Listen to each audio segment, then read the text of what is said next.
I wanted to respond to a few questions that had come in over the last few months. At one point, I just realized that the free trial on life is over and the rest is up to me in an open world. Everything I knew prior fell apart. I'm alone and don't really know what to do now. I think it sounds like this comment is expressing that this was difficult and left the person feeling very alone. I think to some level, it can be useful to realize that this isn't a free trial. This is the one life we have that we know of, and to make some deliberate choices because of that. Set some goals, decide who matters, what matters, and to try to pursue what is most meaningful with our time. Then existential OCD will get in there and question all of that and try and pick it apart. And our job is to learn to acknowledge those thoughts without responding, diffusion, and refocus and engage in life, in what we're doing, and get better and better at that until we get this relationship with our mind where it's a tool, but it's a tool that's not in charge. Actually, our decisions, our choices, who we are, our values and goals in life, they're in charge. And the verbal, anxious, ruminating mind is information, and we can choose whether we put it in charge. So yes, in some ways we are the only one that can live our life, and it can be very distressing when this falls apart, as the person in the question asked or said. I'm alone and I don't really know what to do now. I think I find with existential OCD, it's also important to work on social connection, and social connection as exposure and response prevention. So either reconnecting with old friends, prioritizing the people who are more supportive and more empathic in our life, or getting out there and meeting new people, joining groups, joining mental health communities, finding ways to connect, meeting partners and dating if we're interested in that. I think social connection is the antidote, and I think both things can be true. In some senses, we're alone in this world. Only I can choose what I want to do and how I want to live and how I respond to my difficult thoughts and emotions. And at the same time, I can connect and I can put my attention on other people, and I can think about other people and try to be a good supportive friend and build that deeper connection. And then existential OCD is going to pick that apart and try and question, are there really people out there? Do you really care about these people? Is it meaningful? If we're all going to die one day, why does it even matter? And all those different types of intrusive existential thoughts and questions. And our job is to go, okay, brain, I can acknowledge that thought. It's a bit of information. I don't need to put that in charge. I can focus and engage and prioritize connection and trying to build a life of more connection. I can learn to share more of myself, be authentic, but choose what I want to share. And I could be vulnerable if it's a safe place to be vulnerable. And I can even find people where I can share this existential OCD and these difficulties. And I can choose to connect and do things with people that are meaningful in this life. So I would say social connection is a huge part of existential OCD recovery. Hard, difficult, and those of us with existential OCD often find it's blocked by the thoughts, the feelings, the depersonalization, or we might be people that are quite avoidant in our attachment style and quite self-sufficient. I know I'm like that, and it can be challenging to open up to vulnerability and the risk of people letting us down, and trying to connect more deeply and trying to connect more often. And there's a lot of that stuff that becomes difficult as you get older, and sometimes people are hit by existential OCD as they move through life transitions, and sometimes you're at a phase in your life when it's harder to meet people and make friends. But I think just going after it anyway, no matter what the existential OCD is saying. Hi, thanks for the content. How can I deal with the fact that my brain believes it has seen through the uncertainty and absurdity of life, and I am learning to deal better with the DPDR, depersonalization, derealization disorder, and existential questions. However, it feels as if I have seen something which is unseeable, and like I have to train myself to basically become ignorant. There is really doomy feelings related to this. Well, I think our brain tries to prove, a reality, but really there is just uncertainty. I don't think anyone has definitively proven anything about existential topics.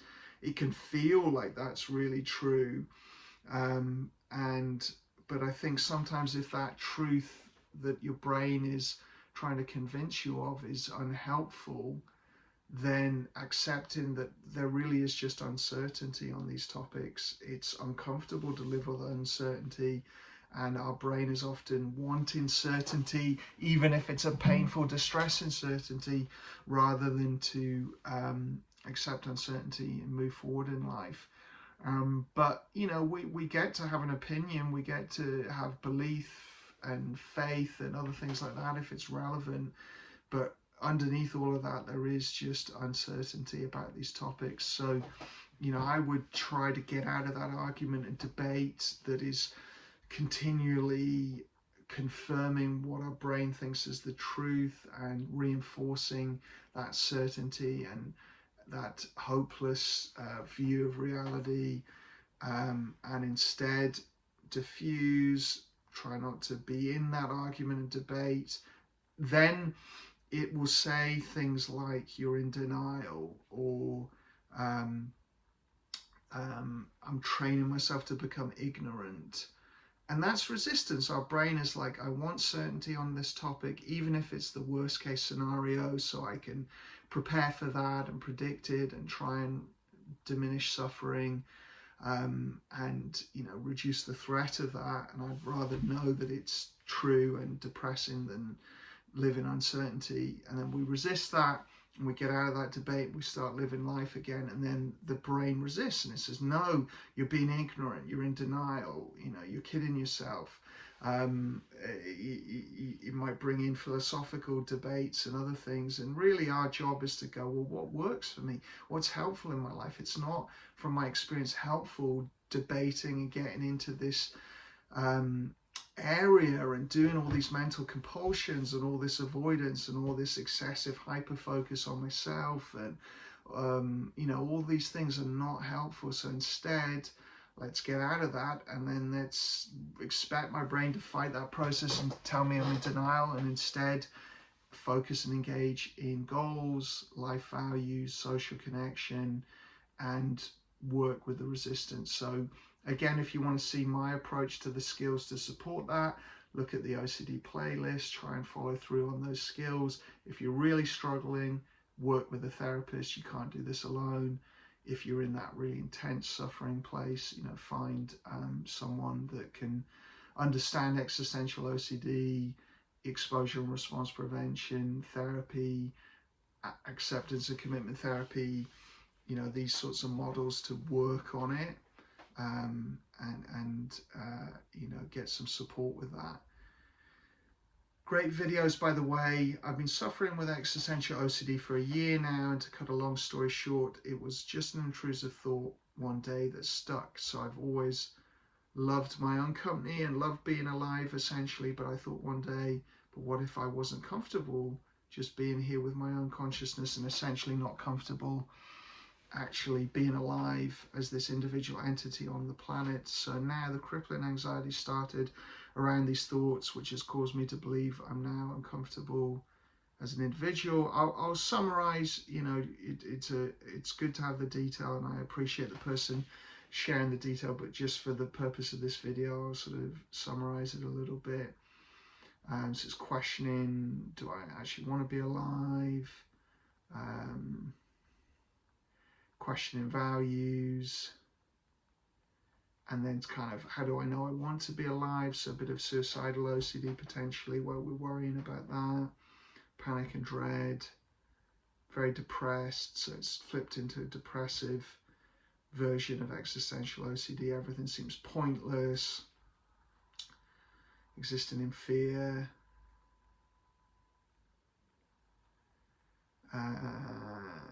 Any advice on this? Yeah, I think, number one, for this person to get therapy, get support.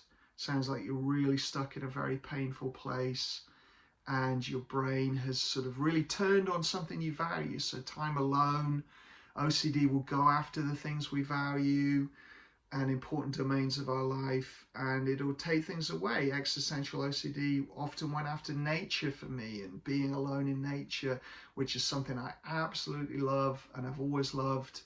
And of course it questioned all of that, in terms of derealization and how I was connecting with it, in terms of questioning whether I was enjoying it, and emotions and meaning and all these sorts of things. And that it went after that because that was something I cared about, and it starts to worry about things you care about, and then it generates the intrusive thoughts and the doubt about the thing you care about trying to protect you, and in doing so it just causes all this distress. So that's why I like the analogy of it's like an autoimmune disease where immune system is your immune system is incredibly important, but when it turns back on itself it becomes maladaptive.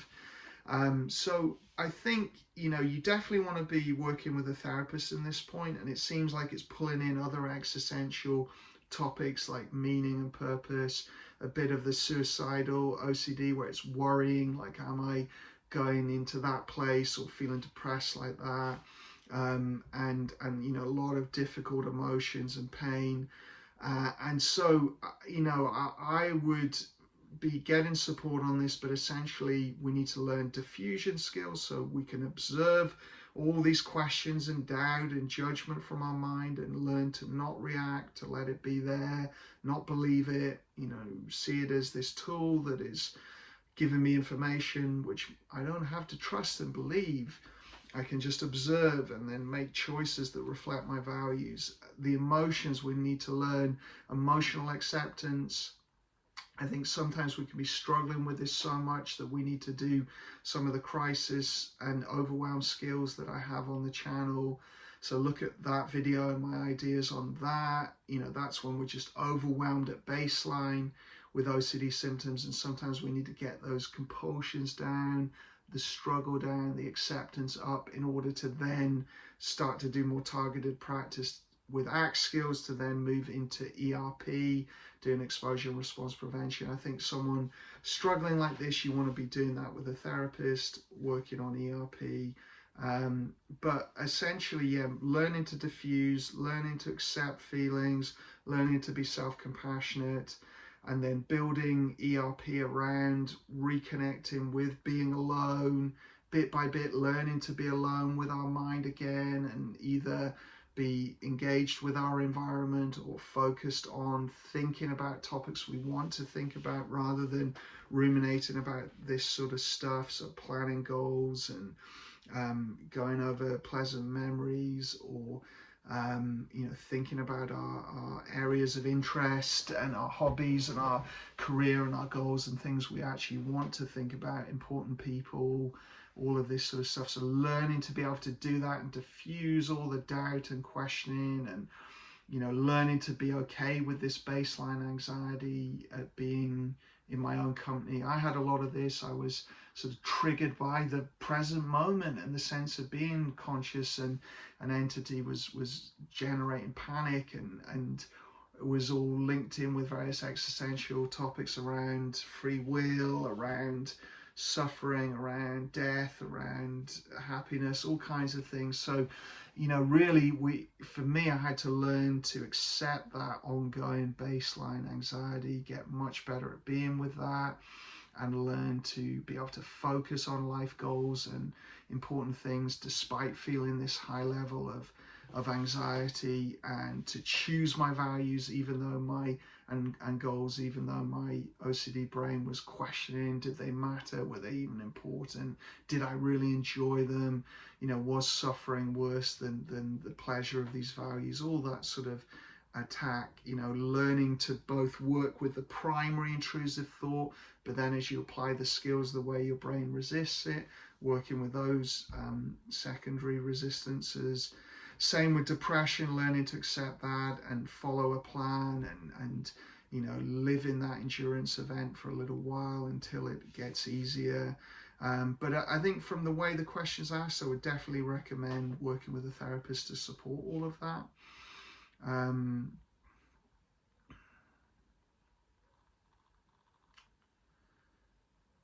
I found this video upon looking for the reason for experiencing depersonalization and ceaseless head pressure following a Vipassana retreat. It's really disconcerting. Is there anything anybody you can point me to remedy this? Thanks in advance. I really like the work of Cheetah House, Willoughby Britton's work on adverse meditation experiences. So you could be looking up that. You could be working with a therapist that either has awareness of OCD and hyperawareness, OCD, sensory motor OCD, or potentially someone who has evidence-based approaches to trauma. Not saying you have trauma, but your body's going through a sort of traumatic response to adverse experiences. So finding a therapist that can work in those sort of modalities and trying to get some support with that. You could look at some of the hyperawareness OCD. Again, I'm not saying you necessarily have OCD, but the hyperawareness OCD skills would be helpful when we're becoming hyper aware of head pressure or hyper aware of depersonalization. So you could look at all the OCD skills playlist and some of the videos I put out on adverse meditation experiences. But yeah, Cheetah House, I think, are the best place, and they'll be able to link you up with therapists who work in that modality. Interesting talk about things in life being pointless due to everything being subjective. Yes, things are subjective, but avoiding pain in non-OCD meaning and getting pleasure always makes sense. Yep, totally. Like the example with the stabbed leg. Yeah, it's an extreme example, but I think, suddenly you realize what's important in life when you're experiencing more severe pain. I guess the problem for people with OCD is that in order to avoid pain, they need to have certainty about what is meaningful and what is not. They feel they need that. Yeah, you feel you need that. I don't think you need that. I think you can choose meaning and you can choose what's important in your life. And the more you get absorbed and connected to that, the less the question of whether this is meaningful, it seems a relevant question. If everything is subjective, then it's a condition impossible to meet. Yeah, so let's not try and meet that condition. Let's make a values-based choice. This is the problem with OCD. It tells us we've got to justify all this complex analysis up front and get this all right before we can live. And that's all very mindy stuff that is the tool of our brain turning in on itself and thinking it's the boss and thinking it needs to be in control. And really, we need to step outside all of that. Because what are the best experiences in life? They're not doing loads of analytical thinking. I mean, some people will say you can have sort of flow experiences in philosophy and debate. And yeah, I'm not questioning that. But even that, why it's meaningful is because we're more absorbed and we're connected to people or something important. But generally, the peak experiences in life are when people step outside of all this mindy analytical thinking and get absorbed in something that they choose to do for the very purpose of enjoying it and choosing it and connecting with it and losing our sense of self, the flow experiences and things like that, or the satisfaction of mastery and improvement, or the beauty of connecting deeply with something we care about, a person or a location, or all these different types of joy. They are destroyed by analytical thinking. That's why people talk about overthinking being a problem and analysis paralysis and all these sorts of things. So really, the assumption in the question is that you have to figure that all out. I would say for recovery, we have to learn to not figure that out, leave it as an uncertainty, and live our life by choice. And if we're so tangled up in OCD, we find it hard to even make a choice. Okay, what's right in front of me? One step in front of another. Practice making choices. If OCD about free will's getting in there, whatever, brain, I'm still going to make choices. I don't know if there's free will or not. I don't need to know that. Let's just start making choices anyway and get better at that. And then as we get out of all of that stuff, we get more connected to who I am, what I want to do in my life, where I want to be. And a lot of you will be listening to me going, but what about sense of self? But what about free will? But what about meaning? But what about that? Well, that's the resistance. That's your brain resisting recovery. Diffuse, make these choices, take action. In other words, for people with OCD type thinking, nothing can relieve pain.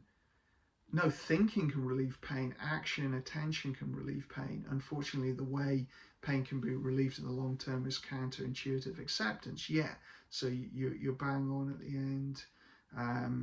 But yeah, don't fall for the traps of the mind. The mind will do all kinds of things to pull us back into these debates and these analysis. And some of you will be listening to me saying, oh, he doesn't have a clue. But my brain did all the same things. It tried to pull me back into this debate.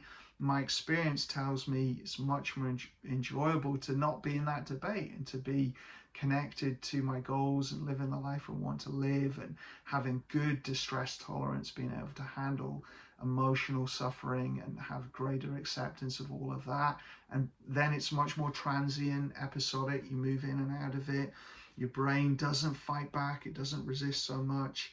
And some of the questions that seem really important no longer seem important. So if you think that's living in denial and that's a problem, well, I don't really care about that, and I don't think you should care about that. Try these recovery approaches, try living like that and see where it gets you to. And I'm not so much responding to the person's question here because they weren't really questioning it quite like that. I think they were setting up the difficulties for anyone working on OCD recovery. So the person who asked this question, I know you're not, at the end of it, you ended by saying acceptance is the sort of counterintuitive long-term solution. But just to those, I'm just imagining people out there and how your brain will be resisting what I'm saying. Well, you can try these recovery approaches. You can try getting out of these thought loops and more absorbed in life and working with the resistance. And then if you don't feel that works better, you can go back to analyzing all this stuff and philosophy and everything else. But at least give it a try and get to the point where you really can put down the mental compulsions of rumination, get more absorbed in life again, and then see from your own experience. I know it's not that simple. I know it takes a lot of practice. It's very tough, and you have to be relentless, gently relentless with it. Let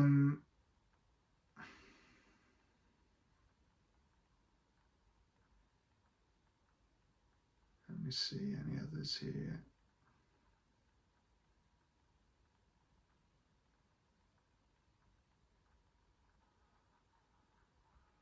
There's people talking about, it's nice to see people connecting and supporting each other here. And there's people talking about, taking a long time to diagnose OCD. And yeah, it can take a long time. I think the average time is coming down in some of the more recent studies, but it took me a long time, good 20 plus years to sort of realize I had OCD. So yeah, it's heartbreaking that that's the case nowadays, but hopefully that will improve. If I'm having an attack of anxiety and overwhelm, should I try to know what it's about and what my feelings, or should I just ignore it because I know it's not normal? I think it depends, and again, work with a therapist if you're really tangled up. It's true that you can do compulsions about why am I feeling anxiety and get all tangled up with that, and that can become a compulsion itself. You're trying to figure it out to solve it. But it's also true that sometimes our emotions are telling us stuff, and there can be something to learn from them. So I would say for a lot of people, especially those with OCD, you want to get good at not doing mental compulsions, a higher degree of acceptance of emotion, the ability to do exposure and response prevention and use ACT skills with your symptoms. And when you're good at that, and you really are a lot better with mental compulsions, then at times you could ask, is this emotion telling me anything in, say, panic or baseline anxiety? I'm not saying is the OCD content telling me anything, but is my emotional state telling me anything? And sometimes an intuitive answer will come forward, and it's normally something very simple like not looking after myself, not prioritizing self-care. Sometimes it's interpersonal things like, I need more boundaries with that person, or that relationship has not been so supportive. I'm not pursuing goals and values that I want to, but it's normally quite simple things, and it won't take a lot of rumination and analysis to figure it out. So if nothing comes forward very easily, then assume it's nervous system misfiring and there's nothing to figure out here. You certainly don't want to be doing lots and lots of rumination and analysis about panic, and if in doubt, just treat it as the nervous system overreactive, like a broken smoke detector, and I'm better to just accept it and move forward. But yeah, I sometimes check in, is my emotional state telling me anything? And sometimes it will, but you're not doing that over and over. You're doing that once every so often, and you're not doing a lot of rumination. Actually, you're doing no rumination after it.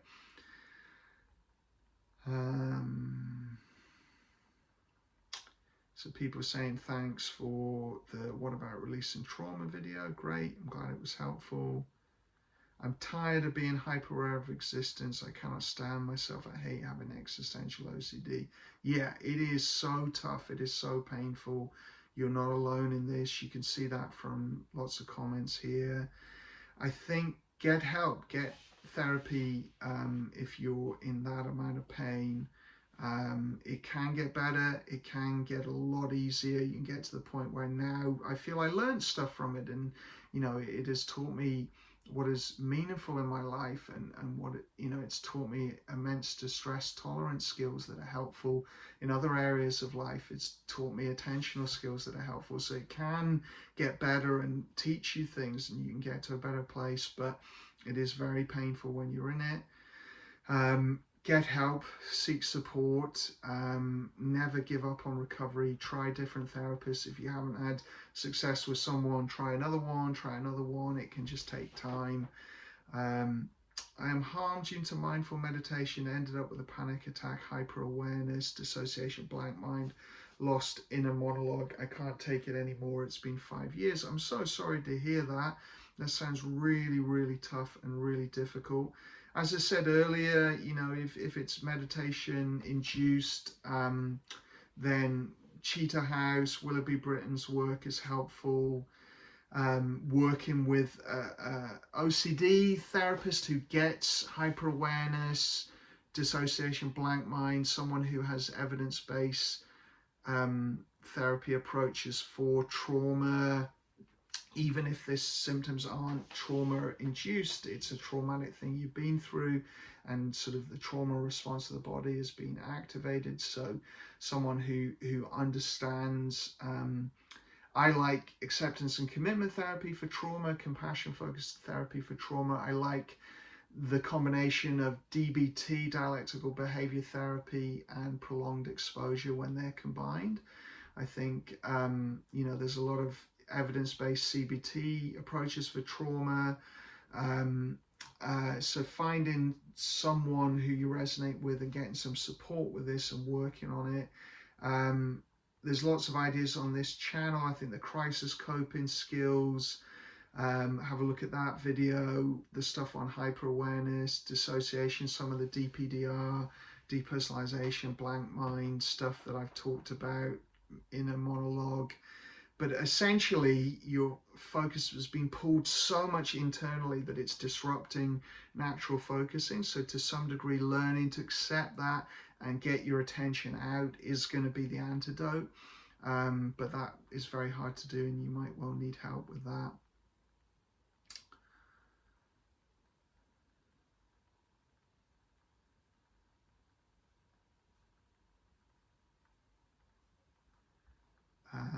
There's other questions here that I might do a video on. It's a little bit longer.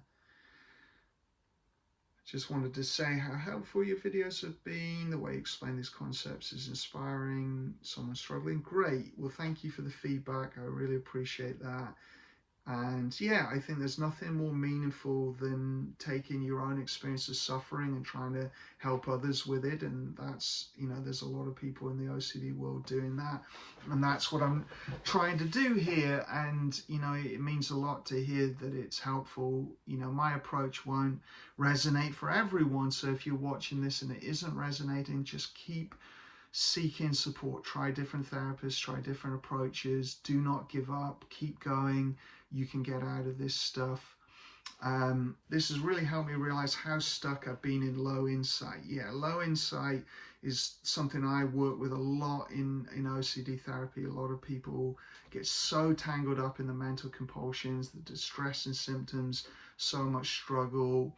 We have less belief in self-efficacy and our ability to handle these distressing things, and all this stuff comes together and we sort of lose insight. We believe the OCD. So working on all these skills to get out of low insight is really key. I didn't get on with metacognitive therapy. The attention training didn't suit me. It was the same dynamic I was trying to get away from, someone telling me what to do. Yeah, so I think try different approaches. I like aspects of metacognitive therapy. I find that ACT, acceptance and commitment therapy, accounts for the messiness of human brains a little bit more. For me, some of the ideas in metacognitive are a little bit too simplistic and rational, and like it's all very clear and obvious to someone. I mean, I do like it. Like, don't hear this as saying I don't like it. I think that's good stuff. The attention training, I think, has evolved over time, and now people are doing it differently. And I heard on a metacognitive training that I did that they weren't encouraging that for people with anxiety disorders because it was being used as a control strategy. So I think there can be, the need to adapt things depending on what you're going through. And people will do different things with metacognitive therapy. Someone telling me what to do, sometimes that isn't helpful in therapy, and it needs to feel more a collaborative process or more agency on the part of the therapist. More, there you go, there's a Freudian slip. More agency on the part of the client, and feel that sense of how they make it their own. I mean, I do work a kind of systematic approach to ACT, and other people are more process-based and adapt ACT and do things with the client. I sort of start with what I found was helpful for me, what I think is helpful for clients, what I think is often helpful when people are so confused with their OCD and they need a little bit more guidance. But the everything's a dialectic, as DBT would say, dialectical behavior therapy. On the one hand, to have a defined approach with clear steps is helpful. On the other hand, other people need more agency, need to make it their own. So I think all of these things, it's just finding the right balance of these different dialectics. And certainly, what I'm teaching, if you want to say teaching, it's one interpretation of ACT. Lots of people approach ACT differently. I'm very inspired by Russ Harris, who is also someone who's emphasizing sort of a clear, actionable, simple approach to ACT.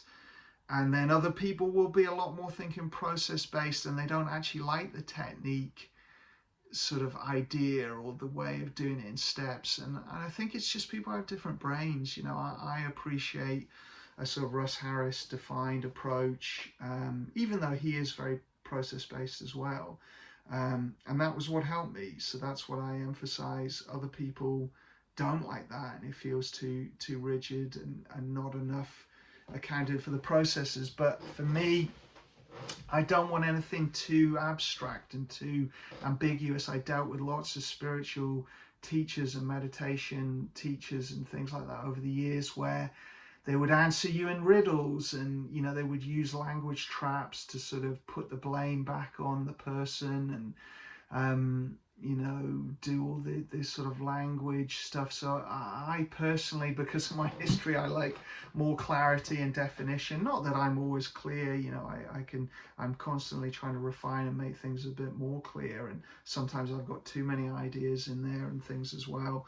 But I think you've got to find what approach works for you, and trying to work it. Someone's asked on the diffusion video, can I ask a question? Is this technique good if you have low insight, or at least think you have it? Yeah, I mean, I think diffusion is a key to low insight amongst other processes. Low insight, we really are fused with beliefs and thoughts and rules, and unworkable beliefs about thoughts, feelings, behaviors, people, human nature.